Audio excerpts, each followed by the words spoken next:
অনেক দিন পর আবারও চলে এসেছি আরেকটা নতুন ব্লগ নিয়ে। তো আজকে সকালবেলা ঘুম থেকে ওঠার পর দেখি মা পুজো দিচ্ছে। আজকে ছিল লোকনাথ পুজো।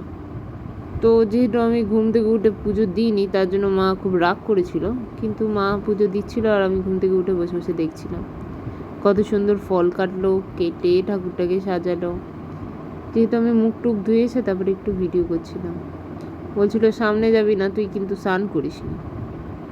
কিন্তু তাও তো ফটোটা তো নিতেই হবে, তো তার জন্য একটু ঠাকুরের একটুখানি সামনে গিয়ে ফটোটা নিলাম। খুব সুন্দর লাগছিল ঠাকুরটা। ঠাকুর তো আর আজকে বার্থডে লোকনাথ বাবার। তো লোকনাথ বাবাকে একটা নতুন জামাও দেওয়া হয়েছে ওনার বার্থডে বলে।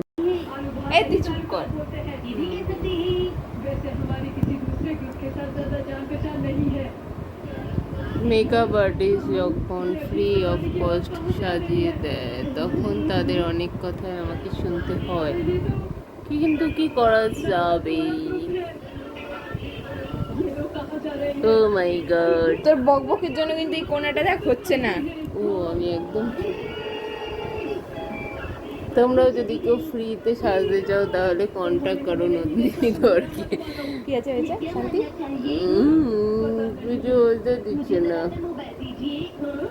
এটা অন্য পার্লারে আমি এসছি কিছু খাওয়া নেওয়াকে। ও মাই গড, এখান থেকে বেরিয়ে দে, তোকে বের করে দেবো আমি এখান থেকে। সাজাচ্ছি তাও আবার নখড়াবাজি। মানুষ বোনদের নিজেদের এরকম ভাবে সাজায় আর এদিকে উল্টো চলে, বোন সাজাচ্ছে দিদিকে। ও মাই গড, ঠিক আছে, হয়ে গেছে, অনেক করে নিয়েছি।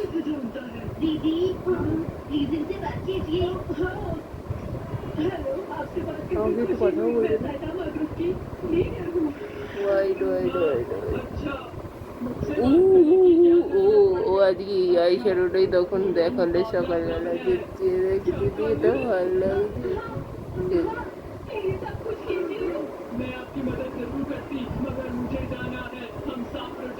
বাঙালি মানুষ সেতে চলে, হাত দিয়ে করলেই হয়।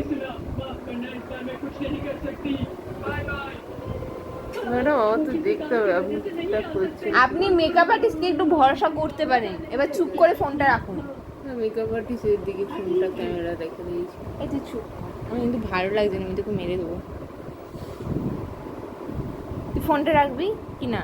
আমি একদম তোর দিকে না, কোনো দরকার তোর নেই। দিকে আমি তোর দিকে।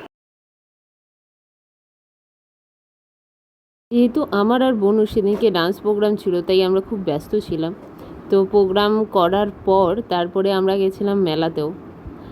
আর মেলাতে যাওয়ার পর আমরা অনেক কিছুই করেছি, সেটা তোমরা আস্তে আস্তে দেখতে পাবে। এবং প্রোগ্রামের ভিডিও আমি অন্য একটা ব্লগে দিয়ে দেবো, সেখানেও দেখতে পারবে প্রোগ্রামটা।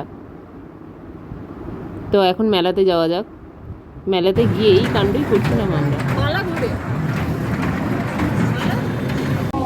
গাইজ ওরা আমাকে ছাড়া গল্প করছে, কি গল্প করছে ভগবান জানে। হে গাইজ, তো আমরা এখন চলে এসেছি মেলাতে, আর এখন আমরা আশেপাশে দোকানগুলো ঘুরে দেখবো।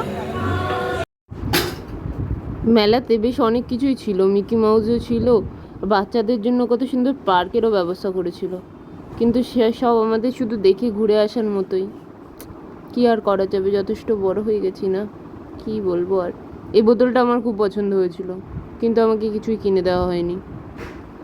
আর এখান থেকে আমি একটা মালা নিয়েছিলাম, মালাটাই শুধু আমার ভালো লেগেছিল।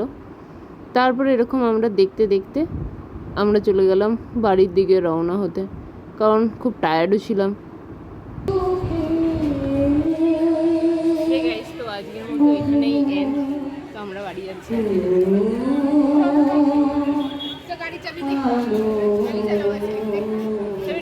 ভিডিওটা ভালো লাগলে like, comment, share and subscribe করে দেবে।